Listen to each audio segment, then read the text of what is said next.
इसमें आज हम आपको जनसंचार माध्यम के अंतर्गत जनसंचार माध्यमों के लिए लेखन के विषय में बात करेंगे। तो यहाँ पर जनसंचार माध्यमों के लिए लेखन, इसमें जनसंचार माध्यमों के लिए लेखन, कल जो हमने संचार माध्यम के विषय में आपको बताया था कि संचार किसे कहते हैं, संचार के तत्व क्या क्या होते हैं और संचार के विभिन्न स्तर या रूप क्या होते हैं, जनसंचार किसे कहते हैं और जनसंचार के घटक क्या क्या हैं, इसमें प्रक्रिया के संघटक और आधुनिक जनसंचार के माध्यम यहाँ पर या परंपरागत माध्यम क्या होता है। तो जनसंचार के माध्यम के अंतर्गत यहाँ पर हमने आधुनिक एवं विशिष्ट माध्यम, डाकतार प्रणाली, अन्य प्रिंट या मुद्रित माध्यम का महत्व एवं विशेषताएं, ये आपको हमने इसमें बताया। इलेक्ट्रॉनिक माध्यम के अंतर्गत क्या क्या आता है, रेडियो की विशेषताएं क्या क्या होती हैं, क्या महत्व होता है, टेलीविज़न किसे कहते हैं, टेलीविज़न का क्या महत्व है। तो टेलीविज़न पर प्रसारित खबरों के विभिन्न क्या क्या चरण होते हैं, ये जैसे फ्लैश या breaking news, dry anchor, phone anchor, visual anchor, byte, live anchor, package, और इसी प्रकार से टेलीविज़न की विशेषताएं, सिनेमा, इंटरनेट की विशेषताएं, इंटरनेट पत्रकारिता, हिंदी नेट पत्रकारिता और समाचार माध्यमों का कार्य एवं महत्व, ये हमने आपको बताया। और इसके बाद अब हम आपको जो बता रहे हैं वो जनसंचार माध्यमों के लिए लेखन के विषय में। तो जनसंचार माध्यमों के लिए लेखन सृजनात्मक लेखन की तरह ही होता है। अंतर केवल इतना है कि इसमें माध्यम विशेष की मांग तथा उसके पाठक, श्रोता अथवा दर्शक वर्ग का ध्यान रखा जाता है। और जनसंचार माध्यमों के लिए लेखन बहुत सी विधाओं में किया जा सकता है, बहुत सी विधाओं में किया जा सकता है। जनसंचार की कुछ प्रमुख विधाएं इस प्रकार है। समाचार रिपोर्ट, जैसे जनसंचार की कुछ प्रमुख विधाएं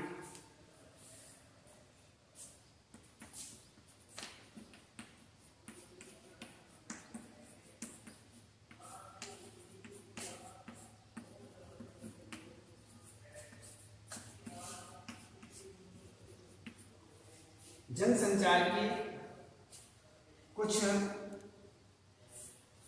प्रमुख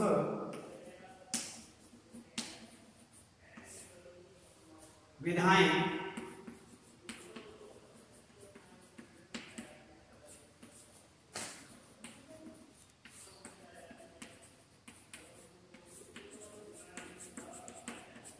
इस प्रकार से हैं और इसमें जैसे समाचार रिपोर्ट,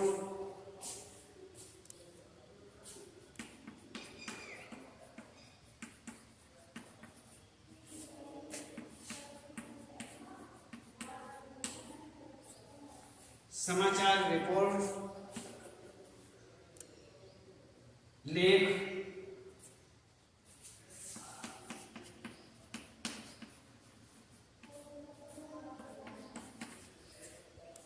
परिचर्चा,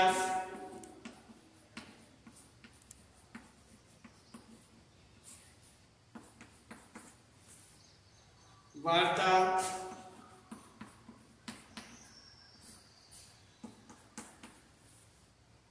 कहानी,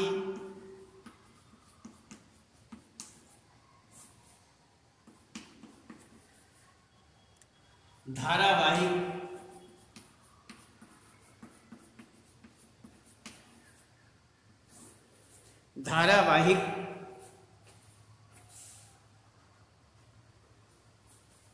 और फीचर,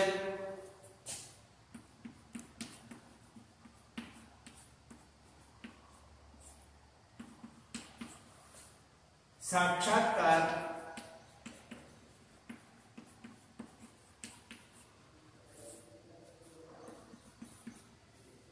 विज्ञापन,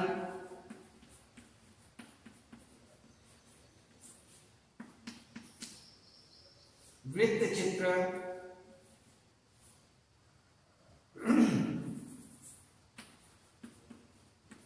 विज्ञापन, नाटक, वृत्त चित्र,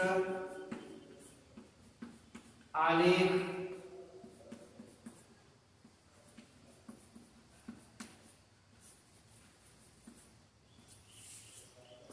ये सब इसमें दिया है। इसमें जनसंचार की कुछ प्रमुख विधाएं इस प्रकार से मानी जाती हैं। समाचार रिपोर्ट, लेख, परिचर्चा, वार्ता, कहानी, धारावाहिक, फीचर, साक्षात्कार, विज्ञापन, नाटक, वृत्तचित्र, आलेख। और इसमें अब समाचार जो हैं, इसमें देखते हैं कि समाचार अर्थ एवं परिभाषा।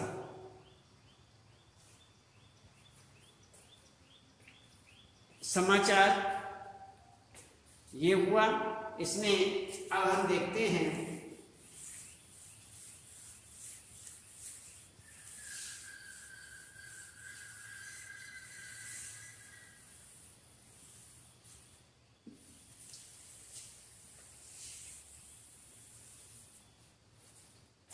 समाचार।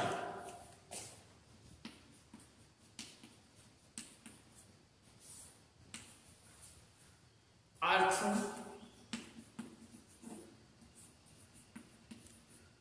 एवं परिभाषा ये हुआ। तो हिंदी में प्रचलित समाचार शब्द अंग्रेजी के न्यूज का पर्याय माना जाता है। न्यूज शब्द चारों दिशाओं नॉर्थ, ईस्ट, वेस्ट, साउथ अर्थात चारों दिशाओं के नामों का संक्षिप्त रूप है। इस तरह समाचार का संबंध चारों दिशाओं से हो जाता है। सामाजिक प्रणाली होने के नाते मनुष्य अपने आसपास के समाज एवं देश दुनिया की जो घटनाएं हैं उन घटनाओं के बारे में जानने को उत्सुक रहता है। यह जानकारी हमें समाचार के अंतर्गत प्राप्त होती है। समाचार को परिभाषित करते हुए यह कहा जा सकता है कि वह सब कुछ जिससे हम कल तक अनभिज्ञ थे, जिन बातों से, जिन समाचारों से, जिन जानकारियों से हम कल तक अनभिज्ञ थे, जिसके बारे में हमें कुछ भी नहीं पता था, हमारे लिए समाचार है। वास्तव में महत्वपूर्ण घटनाओं एवं गतिविधियों का सही एवं पक्षपात रहित विवरण प्रस्तुत करना ही समाचार माना जाता है। तो इसी प्रकार से यहाँ पर समाचार की परिभाषा के विषय में आपको बताया। अब यहाँ देखते हैं समाचार के तत्व क्या क्या होते हैं। समाचार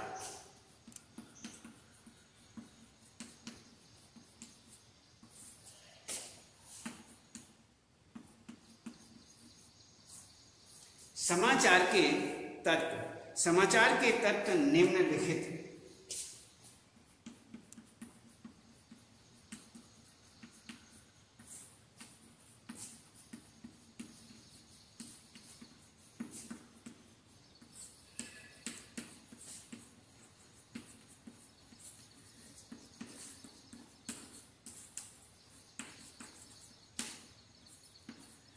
निम्नलिखित होते हैं।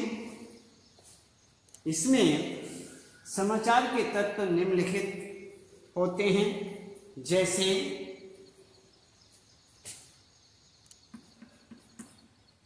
नवीनता,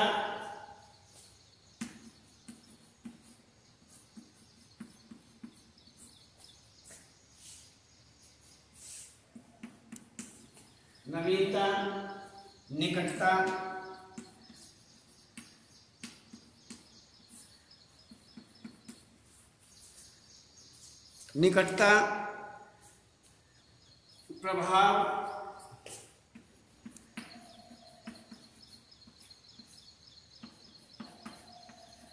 जनरुचि,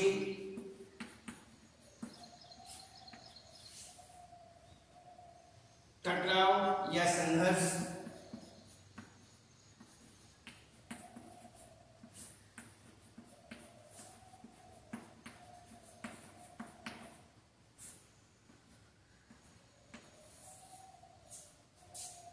महत्वपूर्ण लोग,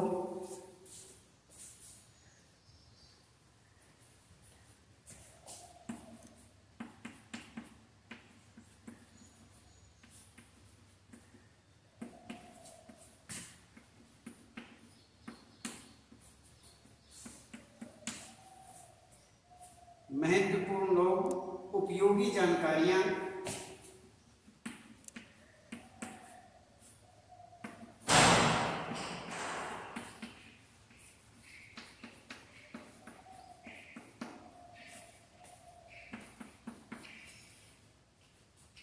अनोखापन,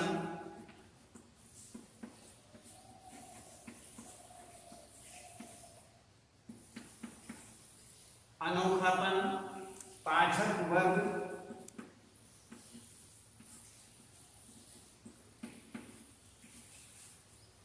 और नीतिगत ढांचा।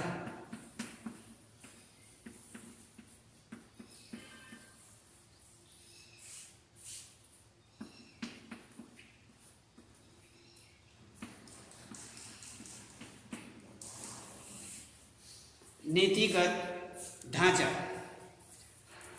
ये समाचार अर्थ एवं परिभाषा। हमने आपको बताया समाचार का अर्थ क्या है और उसकी परिभाषा क्या है। समाचार के तत्व बताए जाते हैं कि समाचार के तत्व निम्न हैं: नवीनता, निकटता, प्रभाव, जनरुचि, टकराव या संघर्ष, महत्वपूर्ण, उपयोगी जानकारियां, अनोखापन, पाठक वर्ग, नीतिगत ढांचा। ये इसमें कुछ समाचार के तत्व माने जाते हैं। अब हम देखते हैं समाचार लेखन। तो समाचार लेखन के विषय में जानते हैं कि किस प्रकार से होता है।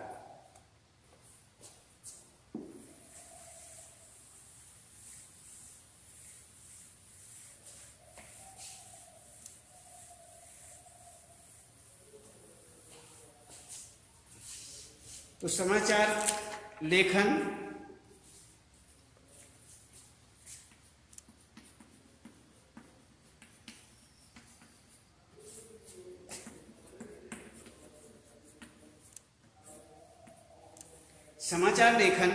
समाचार लेखन एक विशिष्ट कला है। समाचार सूचनात्मक एवं तथ्यात्मक होते हैं, तथ्य से परिपूर्ण होते हैं, चूंकि इनका सीधा संबंध जनमत से माना जाता है। इसलिए इनकी प्रस्तुति का ढंग अत्यंत महत्वपूर्ण होता है। समाचार लेखन समाचारों को लिखकर प्रस्तुत करने का ढंग है। समाचार लेखन क्या है कि समाचारों को प्रस्तुत करने का ढंग क्या होना चाहिए, इसी को हम लेखन कहते हैं। तो यहाँ पर समाचार अथवा खबरें एक विशेष शैली में लिखी जाती हैं, जिसके अंतर्गत सबसे महत्वपूर्ण तथ्यों, सूचनाओं एवं जानकारी को सबसे पहले अर्थात प्रारंभ के अनुच्छेद में लिखा जाता है। जो विशेष हैं, जो महत्वपूर्ण तथ्य हैं, महत्वपूर्ण बातें हैं, उनको सबसे पहले लिखा जाता है। पहले अंश में लिखा जाता है, पहले अनुच्छेद में लिखा जाता है। सबसे पहले हम किसे लिखते हैं? जो विशेष है, जो महत्वपूर्ण है, जो खास है, उसे हम सबसे पहले लिखते हैं। ये सबसे पहले ग्राफ में आता है, पैराग्राफ सबसे पहला वही बनता है। तो इस प्रकार से प्रथम पैराग्राफ में दी जा रही जानकारी को इंट्रो या मुखड़ा कहा जाता है। जो सबसे पहले पैराग्राफ अनुच्छेद में बात कही जाती है, समाचार दिया जाता है, लिखा जाता है, उसे क्या कहते हैं? इंट्रो या मुखड़ा कहा जाता है। इस बात का हमें विशेष रूप से ध्यान रखना चाहिए। इंट्रो में समाचार के संबंध में क्या, कहाँ, कब और कौन 4 प्रश्नों के उत्तर देना आवश्यक होता है। अर्थात इंट्रो में समाचार के संबंध में क्या, कहाँ, कब और कौन, ये 4 प्रश्नों के उत्तर देना आवश्यक होता है। उसके बाद दूसरे पैराग्राफ में कम महत्वपूर्ण जानकारी, उससे कम जानकारी, सूचना या तथ्यों को बताया जाता है। इसे बॉडी या समाचार का क्लेवर कहते हैं। क्लेवर कहा जाता है, बॉडी या समाचार का क्लेवर कहा जाता है। समाचार लेखन में समापन का होना अनिवार्य नहीं होता। यदि समापन को हटा दिया जाए तो समाचार को इससे पहले ही समाप्त किया जा सकता है। बॉडी तथा समापन में अन्य 2 प्रश्न कैसे और क्यों का उत्तर दिया जाता है। तो समाचार लेखन की यह शैली जो है किस नाम से जानी जाती है, ये आपको बताते हैं।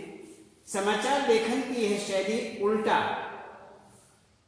पिरामिड शैली, इनवर्टेड पिरामिड स्टाइल कहलाती है। इन्वर्टेड पिरामिड स्टाइल कहलाई जाती है। इसे उल्टा पिरामिड शैली इसलिए कहा जाता है क्योंकि समाचार लेखन की इस शैली के अंतर्गत क्लाइमेक्स, कथा या कहानी लेखन शैली के विपरीत अर्थात प्रारंभ में आता है।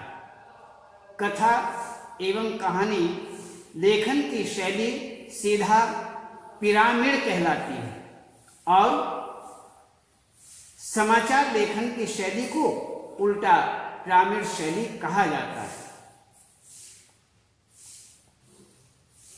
यदि हम उल्टा पिरामिड में के समाचार का थोड़ा ढांचा देखें, नक्शा देखें, तो इस प्रकार से बनता है।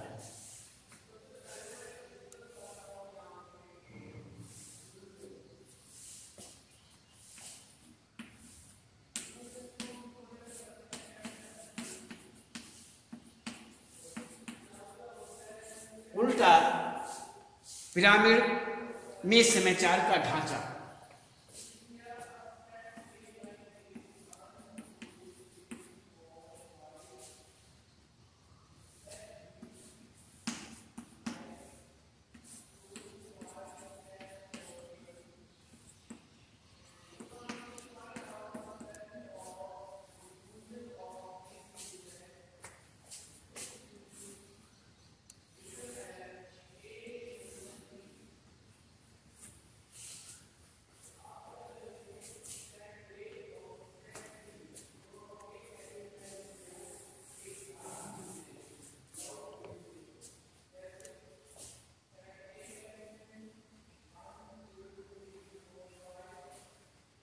इंट्रो या मुखड़ा,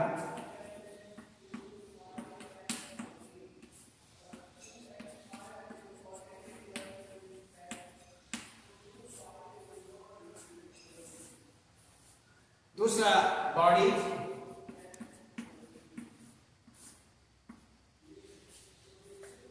और तीसरा समापन।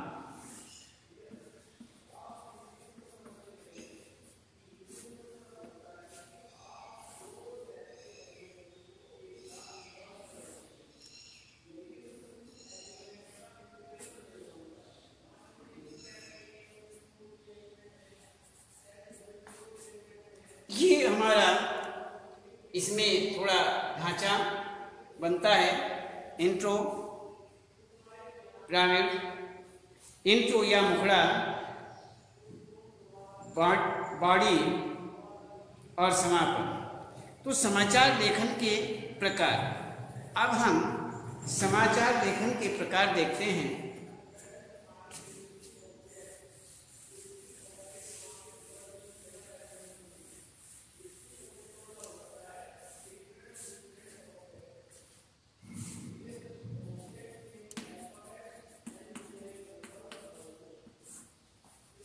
समाचार लेखन के प्रकार।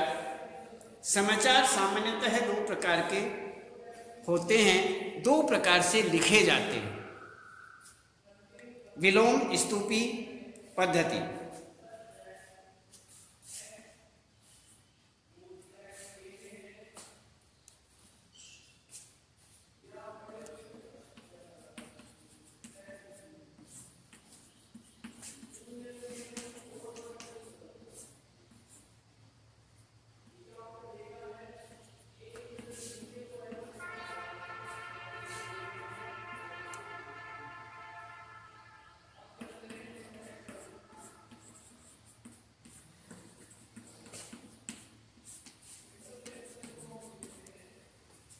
दो प्रकार से लिखा जाता है, विलोम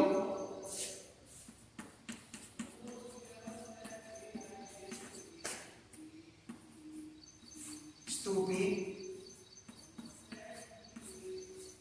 विलोम स्तूपी पद्धति।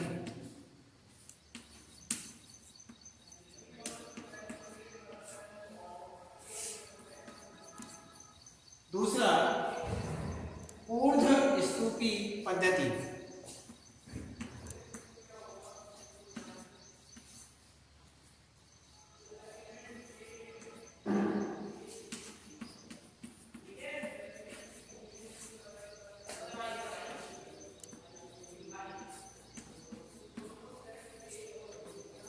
ये दो प्रकार से ये लिखी जाती हैं। इसका थोड़ा हम विलोम और ऊर्ध्व का आपको ढांचा बताते हैं कि किस प्रकार का ढांचा बनता है, और फिर आगे बताएंगे।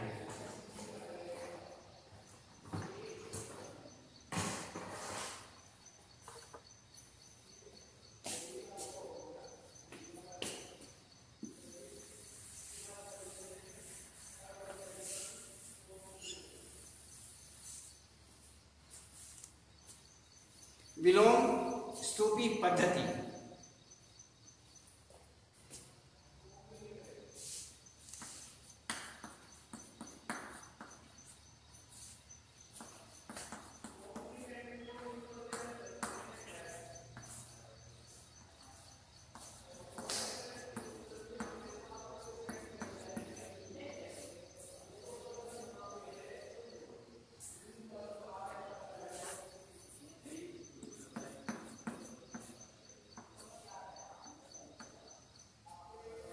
पद्धति में हम देखते हैं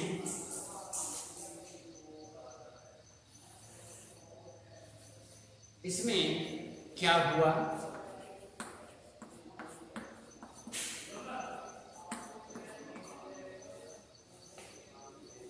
कहाँ हुआ,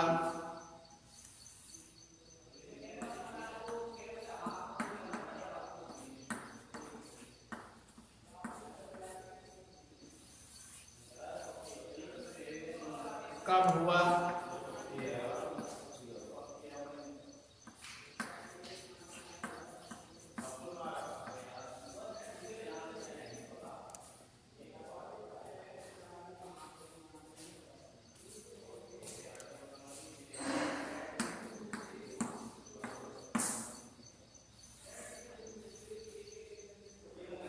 कैसे हुआ,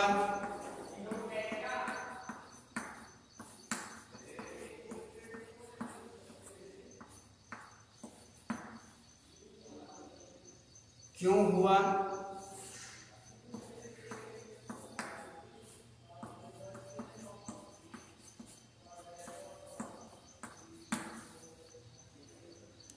कौन से तत्व कारक थे।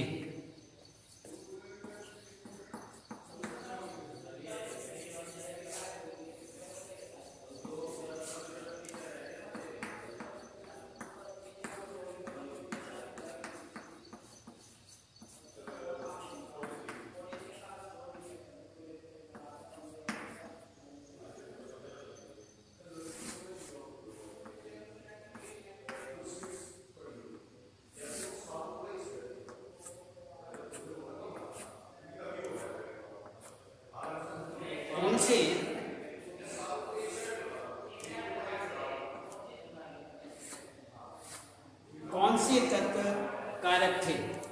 इसमें विलोम स्तूपी पद्धति के आधार पर हम आपको बता रहे हैं कि क्या हुआ, कहाँ हुआ, कब हुआ, कैसे हुआ, क्यों हुआ, कौन से तत्व कारक थे। ये हमारी स्तूपी यहाँ पर विलोम स्तूपी पद्धति कहा जाता है। तो इसमें अब हम देखते हैं ऊर्ध्व स्तूपी पद्धति।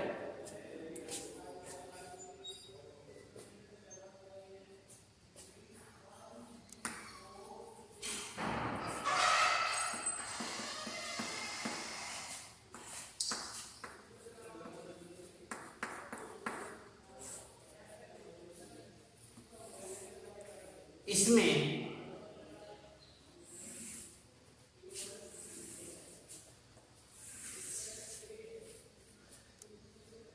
महत्वपूर्ण कारक कौन से थे।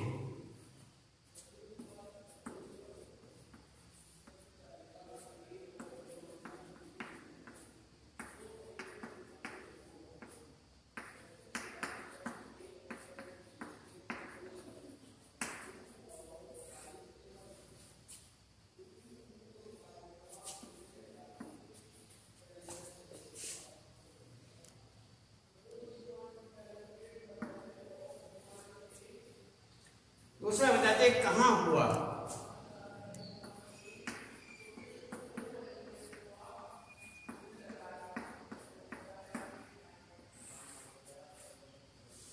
कहाँ हुआ, कैसे हुआ,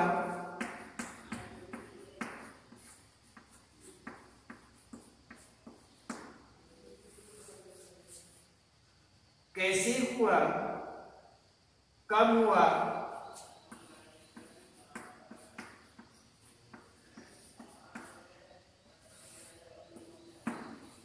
कब हुआ, क्यों हुआ,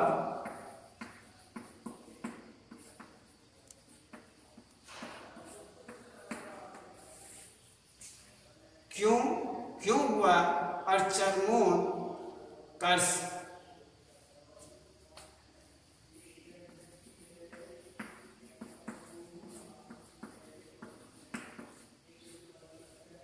अर्थात क्या हुआ।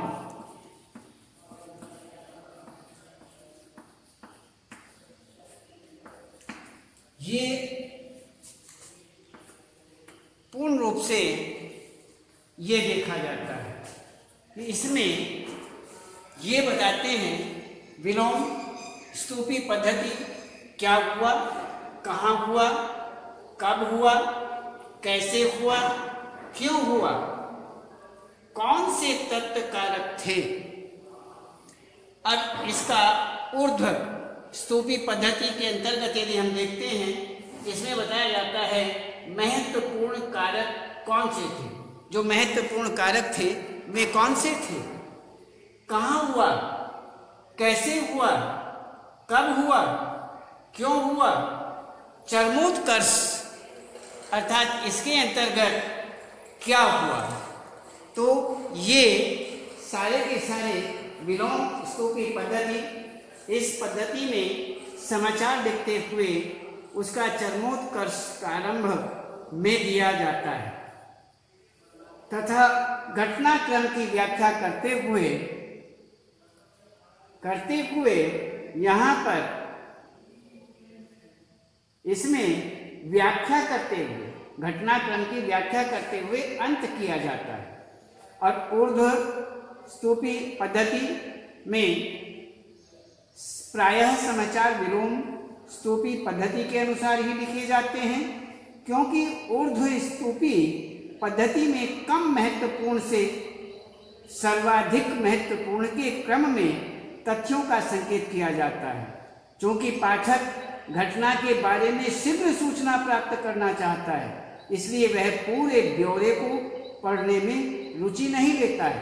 इस प्रकार से यहाँ पर ये विलोम स्तूपी पद्धति और ऊर्ध्व स्तूपी पद्धति हमने आपको बताई, और इससे आगे हम आपको कल बताएंगे।